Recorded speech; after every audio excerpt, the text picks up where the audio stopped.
Hello students, class 11th का chapter 7 साम्यावस्था का आज 5वां भाग हम देखते हैं। और आज का हमारा टॉपिक है विलेयता गुणनफल, जिसको हम सॉल्युबिलिटी पोटेंशियल कहते हैं। तो क्या होता है विलेयता गुणनफल? उसकी डेफिनेशन यहाँ लिखी हुई है कि निश्चित ताप पर किसी विद्युत अपघट्य विलयन में, सबसे पहले तो विद्युत अपघट्य विलयन किसको बोलते हैं? विद्युत अपघट्य वे होते हैं जो ठोस अवस्था में तो विद्युत के कुचालक होते हैं, परंतु पिघली हुई अवस्था में विद्युत के सुचालक होते हैं। फिर ये दो प्रकार के होते हैं, प्रबल और दुर्बल विद्युत अपघट्य। प्रबल किसको कहते हैं अपन? कि जो जल में या विलय करने पर इनका आयनन पूर्णता होता है, जो पूरी तरह आयनित हो जाते हैं। दुर्बल विद्युत अपघट्य वो होते हैं जो पूरी तरह आयनित नहीं होते हैं। तो एकदम क्लियर हो गया विद्युत अपघट्य शब्द क्या होता है। तो निश्चित ताप पर किसी विद्युत अपघट्य विलयन में उसके आयनों को, आयन मतलब धन आयनों को या ऋण आयनों को, सांद्रताओं के गुणनफल के रूप में प्रदर्शित करना विलेयता गुणनफल कहलाता है। उनके जो उत्पाद बनते हैं, जो भी उत्पाद है, उनको गुणनफल के रूप में व्यक्त करना विलेयता गुणनफल कहलाता है। और इसे एक चीज़ और लिखनी पड़ेगी हमको यहाँ, कि इसे SP से प्रदर्शित करते हैं। यहाँ पे SP का तात्पर्य है सॉल्युबिलिटी पोटेंशियल, इसे SP से प्रदर्शित करते हैं। अब इस सॉल्युबिलिटी पोटेंशियल को समझाने के लिए हमें एक समीकरण की आवश्यकता होगी।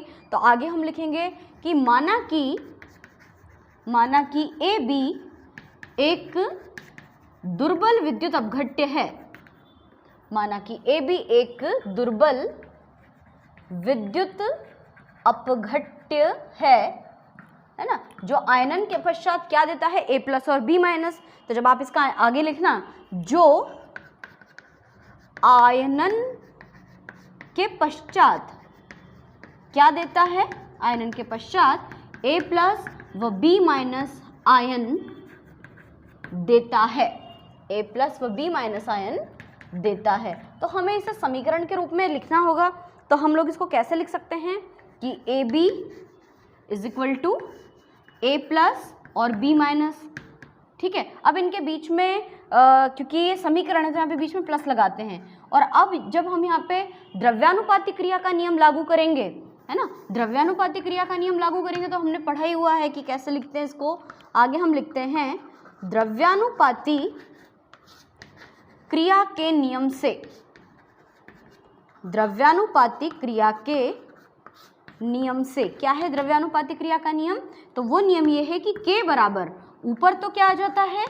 उत्पाद की सांद्रताओं का गुणनफल। ये शब्द लिखा है ना कि आयनों के सांद्रताओं का गुणनफल। तो ये दोनों आयन्स हैं और इनकी सांद्रताओं का देखो गुणनफल, मतलब कि ब्रैकेट का अर्थ होता है कि इन दोनों का मल्टीप्लिकेशन, है ना। तो सांद्रताओं का गुणनफल के रूप में इसको हमने प्रदर्शित किया। AB आ जाता है नीचे। ठीक है, ये हमने कहाँ से लिखा? ये हमने द्रव्यानुपातिक क्रिया के नियम के अनुसार व्यक्त किया। अब इस AB का गुणा इस K में करो तो आगे आ जाएगा K × AB = हो जाएगा A+ और B-।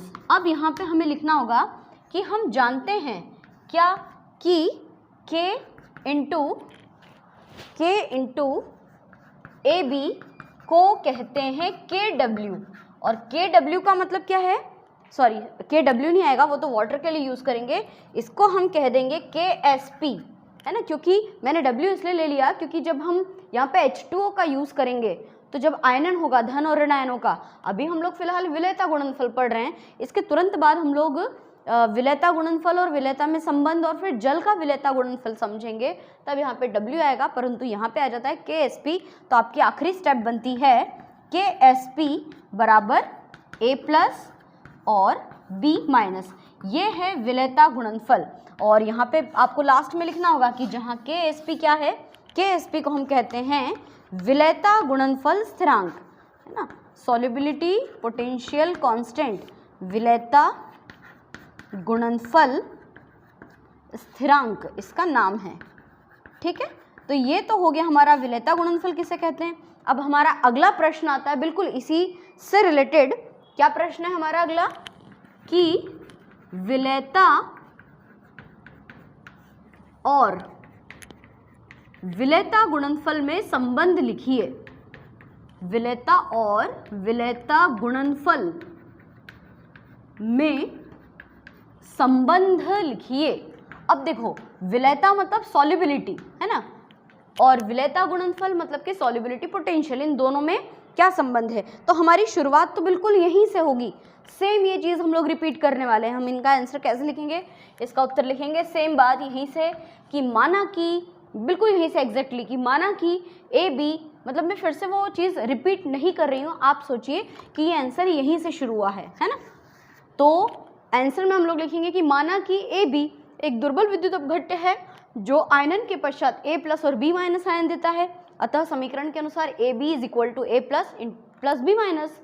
अब द्रव्यानुपाती क्रिया का नियम लगा दो, तो द्रव्यानुपाती क्रिया के नियम से K बराबर A plus into B minus, क्योंकि सांद्रताओं का गुणनफल बटे अभिकारक, अभिकारक का गुणा K में कर दो तो ये वाली स्टेप आ जाएगी, और KAB का मान KSP के बराबर है, तो हो जाएगा KSP बराबर A प्लस और B माइनस। ठीक है, लेकिन यहाँ पे सिर्फ जब आप वहाँ पे एक समीकरण लिखोगे ना, तो यहाँ पे आपको एक स्टेप डालनी पड़ेगी कि माना कि AB एक दुर्बल विद्युत अपघट्य है जो आयनन के पश्चात A प्लस और B माइनस आयन देता है, और इन दोनों की विलेयता का मान है S।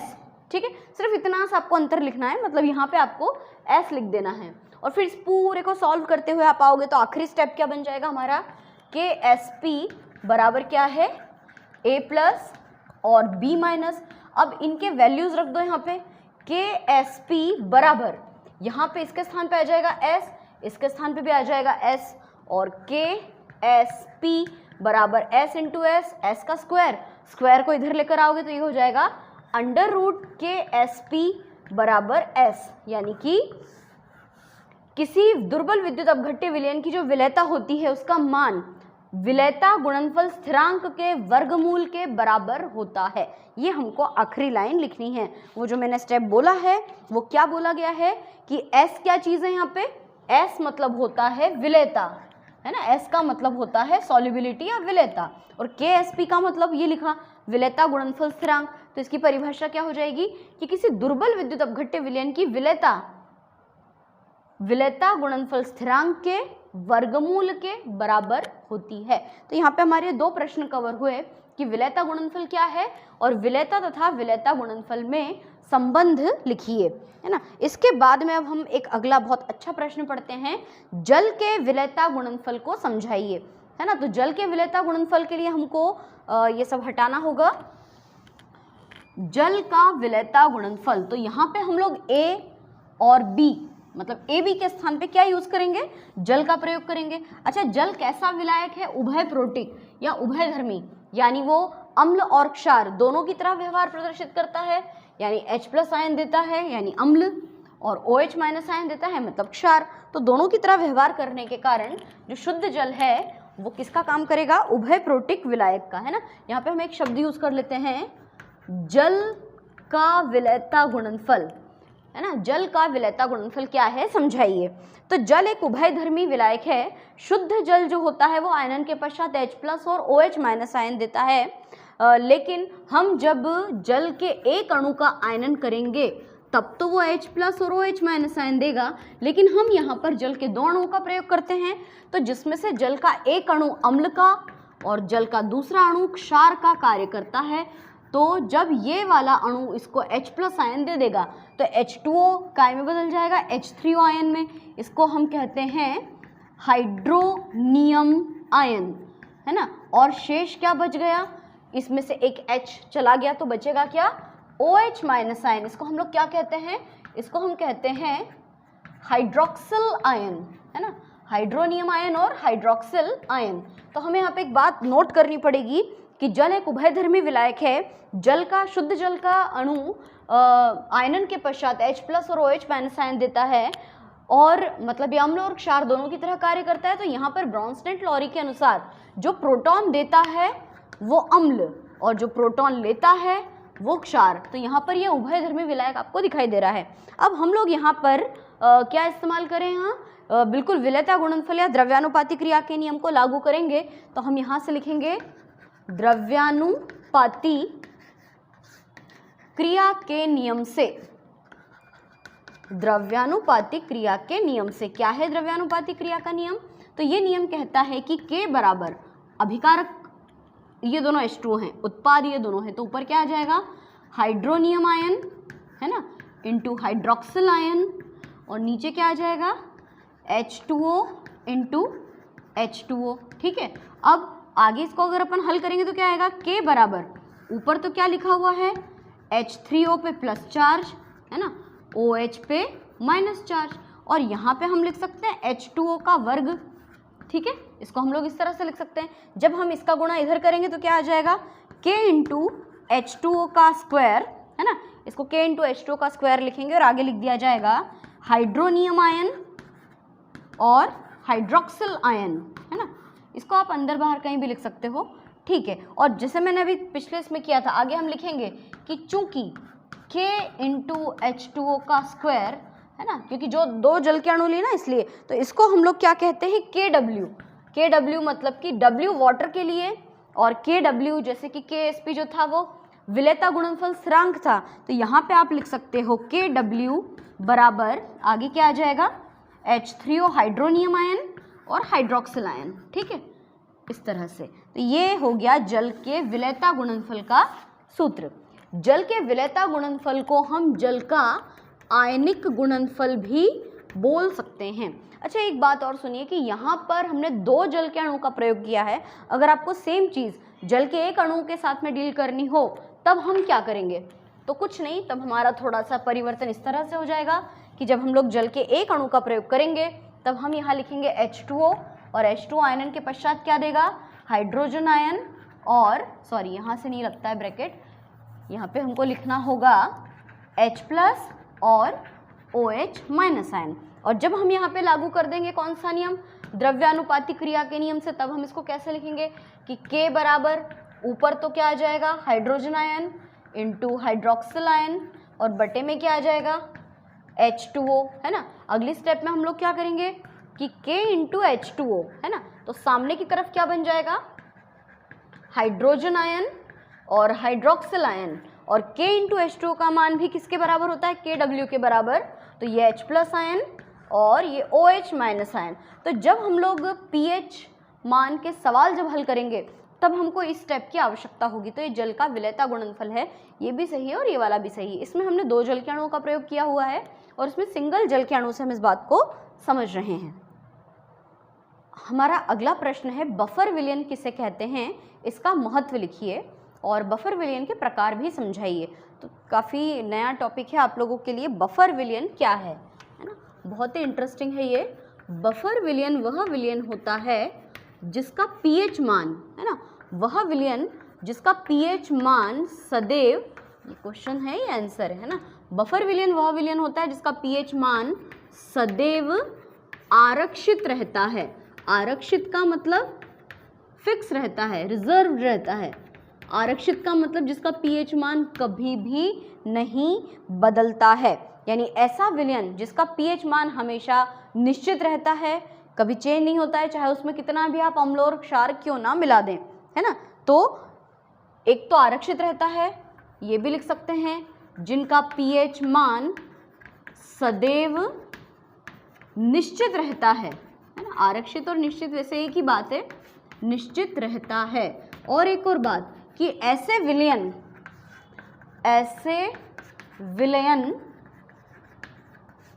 जिसमें अम्ल या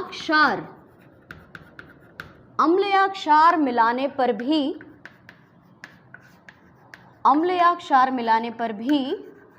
जिनका pH मान स्थिर बना रहता है, यही आरक्षित का मतलब यही था कि फिक्स रहता है, स्थिर बना रहता है, उसे बफर विलयन कहते हैं। उसे बफर विलयन कहते हैं। तीनों बातें अच्छी तरह से याद रखना है ना, कि बफर विलयन किसे कहते हैं, ऐसे विलयन जिनका pH मान निश्चित रहता है, जिनका pH मान आरक्षित रहता है, या उसमें कितना भी अम्ल और क्षार आप मिला दें pH मान पे कोई अंतर नहीं पड़ता। pH के बारे में आप लोगों ने वैसे पढ़ा है छोटी कक्षाओं में कि pH मान जो रहते हैं वो वैल्यूज़ कहाँ से कहाँ तक होती है, 0 से लेके 14 तक मान होते हैं। तो जिसका pH मान एग्जैक्टली 7 होता है वो उदासीन, 7 से कम होने पर अम्लीय और 7 से अधिक होने पर क्षारीय होते हैं। और थोड़ा बहुत भी अम्ल क्षारीय अगर मिला दिया जाए तो pH मान पे असर पड़ता है, पर बफर विलयन ऐसे विलयन होते हैं जिनका pH मान कभी भी परिवर्तित नहीं होता है। ठीक है, तो ये तो हो गई पीएच विलयन किसे कहते हैं। अब पीएच विलयन नहीं, बफर विलयन किसे कहते हैं, डेफिनेशन हो गई हमारी। अब आगे हम लिखेंगे कि बफर विलयन के प्रकार, बफर विलयन के प्रकार। तो ये जो बफर विलयन है वो दो प्रकार के होते हैं, है ना। कौन कौन से दो प्रकार के होते हैं, सबसे पहले अपन देखते हैं अम्लीय बफर। अम्लीय बफर, इसकी डेफिनेशन बहुत सरल है ना। तो इसकी परिभाषा क्या होगी कि किसी दुर्बल अम्ल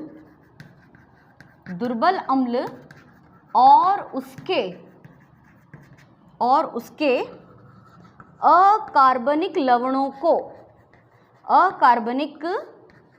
लवणों के मिश्रण को, अकार्बनिक लवणों के मिश्रण को अम्लीय बफर कहते हैं।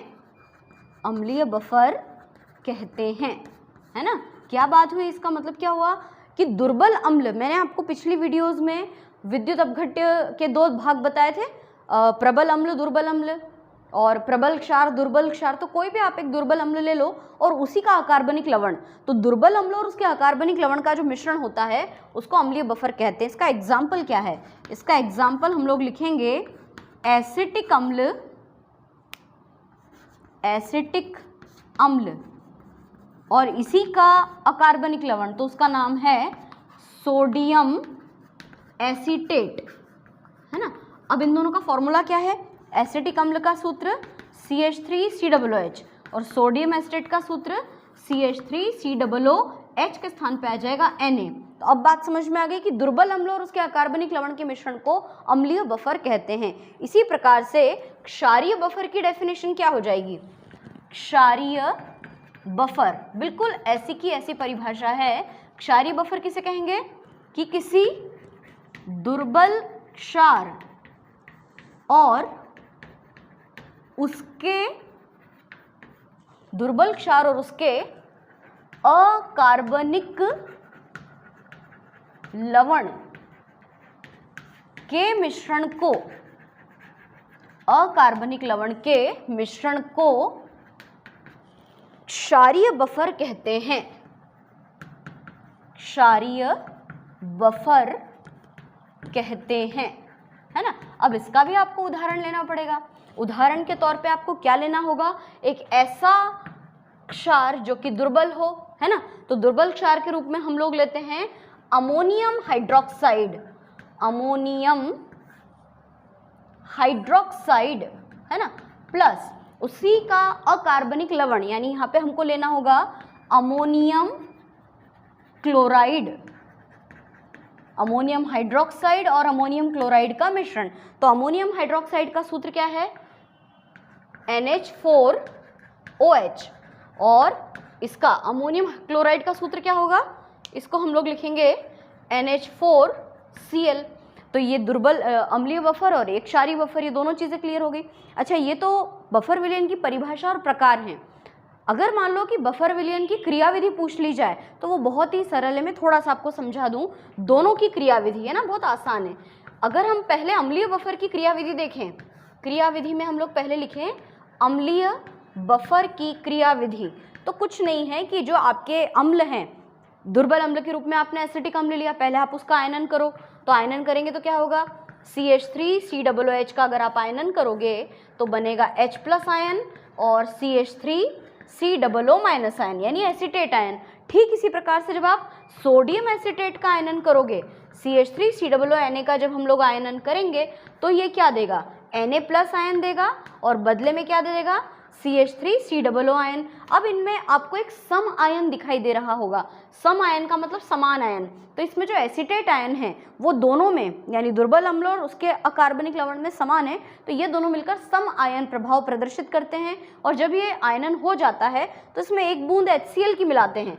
HCl की एक बूंद मिलाने पर क्या हो जाता है कि HCl का भी आयनन होगा H+ आयन और Cl- आयन, और एसिटेट आयन और हाइड्रोजन आयन दोनों आपस में क्रिया कर लेंगे। CH3COO आयन कौन सा वाला, सोडियम एसिटेट वाला, और हाइड्रोजन आयन, ये दोनों क्रिया करके वापस क्या बना लेंगे, एसिटिक अम्ल बना लेंगे। तो ये है अम्लीय बफर की क्रियाविधि। अब ठीक इसी प्रकार से हम लोग क्षारीय बफर की क्रियाविधि भी देखते हैं, तो वो भी बहुत आसान है। क्षारीय बफर की क्रियाविधि मैं आपको यहाँ समझा देती हूँ। देखिए, क्षारीय बफर के रूप में हमने क्या लिया है, अमोनियम हाइड्रोक्साइड। तो सबसे पहले तो हम अमोनियम हाइड्रोक्साइड का आयनन करते हैं। NH4OH का आयनन करोगे तो क्या मिलेगा आपको, अमोनियम आयन और हाइड्रोक्सिल आयन, है ना। उसी प्रकार से उसी का अकार्बनिक लवण कौन है, अमोनियम क्लोराइड NH4Cl। हम जब इसका आयनन करते हैं तब हमको मिलता है NH4 पे प्लस और Cl पे माइनस, ठीक है। इसमें सम आयन प्रभाव कौन दर्शाते हैं, ये दोनों अमोनियम आयन सम आयन प्रभाव प्रदर्शित करते हैं। अब यदि हम इसमें एक बूंद NaOH मिला दें, है ना, तो NaOH का आयनन होगा तो क्या बनेगा, सोडियम आयन और हाइड्रोक्सिल आयन। और ये हाइड्रोक्सिल आयन इस अमोनियम आयन से क्रिया करके फिर से क्या बना लेगा, अमोनियम आयन और हाइड्रोक्सिल आयन आपस में क्रिया करके बना लेंगे एक बार फिर अमोनियम हाइड्रोक्साइड। तो इस तरह से जो सम आयन प्रभाव था उसमें जो आयन आपको प्राप्त हुआ था उसमें हम क्षार मिलाकर उसे दुर्बल क्षार में परिवर्तित कर सकते हैं। तो ये बफर विलयन की परिभाषा। बफर विलयन वह विलयन होता है जिसका pH मान सदैव आरक्षित रहता है, कभी भी परिवर्तित नहीं होता, चाहे उसमें कितना भी अम्ल और क्षार क्यों ना मिला दें। बफर विलयन दो प्रकार के, अम्लीय बफर, क्षारीय बफर। अम्लीय बफर की डेफिनेशन क्या लिखी थी कि दुर्बल अम्ल और उसके अकार्बनिक लवण का मिश्रण अम्लीय बफर होता है और दुर्बल क्षार और उसके अकार्बनिक लवण का मिश्रण क्षारीय बफर कहलाता है। एग्जाम्पल्स भी क्लियर है और हमने उसकी क्रियाविधि भी यहाँ पे कंप्लीट कर ली। अब बहुत इंपॉर्टेंट बात आती है कि बफर विलयन का महत्व, है ना, ये पूछते हैं कि बफर विलयन का महत्व क्या है। तो हमको महत्व बहुत अच्छे से याद करना है। सबसे पहला महत्व बताया गया है कि बफर विलयन का उपयोग रासायनिक अभिक्रियाओं के वेग का अध्ययन करने में, रासायनिक अभिक्रियाओं के वेग का, रासायनिक अभिक्रियाओं के वेग का अध्ययन करने हेतु pH को स्थिर रखने में, मतलब बहुत सारी ऐसी रासायनिक अभिक्रियाएं होती हैं जिनकी गति का या वेग का हमें अध्ययन करना होता है और कई बार pH मान बदलता रहता है तो उसके कारण एक्यूरेट रिजल्ट नहीं आ पाता। तो हमको यहाँ पे बफर विलयन ऐड करना पड़ता है, क्योंकि जब बफर विलयन का इस्तेमाल कर लिया जाता है तो आपको पता है कि pH मान कभी नहीं बदलता है। तो रासायनिक अभिक्रियाओं के वेग का अध्ययन करने में, pH मान को स्थिर रखने में बफर विलयन का प्रयोग किया जाता है ना। दूसरा इसका महत्व है कि किण्वन की क्रिया से, किण्वन द्वारा, है ना, फर्मेंटेशन कहते हैं, किण्वन द्वारा एथिल अल्कोहल के निर्माण में, किण्वन द्वारा एथिल अल्कोहल के निर्माण में जो pH मान होता है उसको 5 से 6.8 के बीच रखना होता है। किण्वन द्वारा एथिल अल्कोहल के निर्माण में pH को 5 से 6.8 के मध्य रखने हेतु, आगे आप लिख सकते हो रखने हेतु, बफर विलयन का प्रयोग किया जाता है। क्योंकि फिर वही बात आ गई कि बफर विलयन का मुख्य उपयोग ही यह है कि pH मान को स्थिर रखा जाता है। अगली चीज, शर्करा और कागज का निर्माण, है ना, यहाँ पे लिख सकते हैं हम शर्करा के निर्माण में, क्योंकि इसके लिए भी वही pH मान स्थिर रखने के लिए, हर बात में एक बात तो कॉमन आएगी कि pH को स्थिर रखने हेतु, तो शर्करा के निर्माण में pH को स्थिर रखने हेतु, है ना। अगला हम लिख देंगे कागज के निर्माण में, कागज के निर्माण में वही pH को स्थिर रखने हेतु। इसके अलावा हम लोग लिख सकते हैं कि मिट्टी परीक्षण में भी इसका इस्तेमाल करते हैं। मिट्टी के परीक्षण के लिए भी pH मान को हमें स्थिर रखना होता है। तो आगे हम लिख सकते हैं मिट्टी परीक्षण हेतु pH मान को स्थिर रखने में, यानी जो पांचों पॉइंट हम लोगों ने लिखे हैं उसमें सब में मुख्य बात तो वही है कि pH मान को इसमें स्थिर रखा जाता है। तो आज के हमारे जो प्रश्न थे, विलेयता गुणनफल और विलेयता में संबंध, उसके अलावा हमने जल का आयनिक गुणनफल समझा और आज का सबसे इंपॉर्टेंट प्रश्न बफर विलयन किसे कहते हैं, कितने प्रकार के होते हैं, उसकी क्रियाविधि और साथ ही साथ बफर विलयन का महत्व। अगली वीडियो में हम लोग पीएच मान और उससे संबंधित सवालों को हल करेंगे।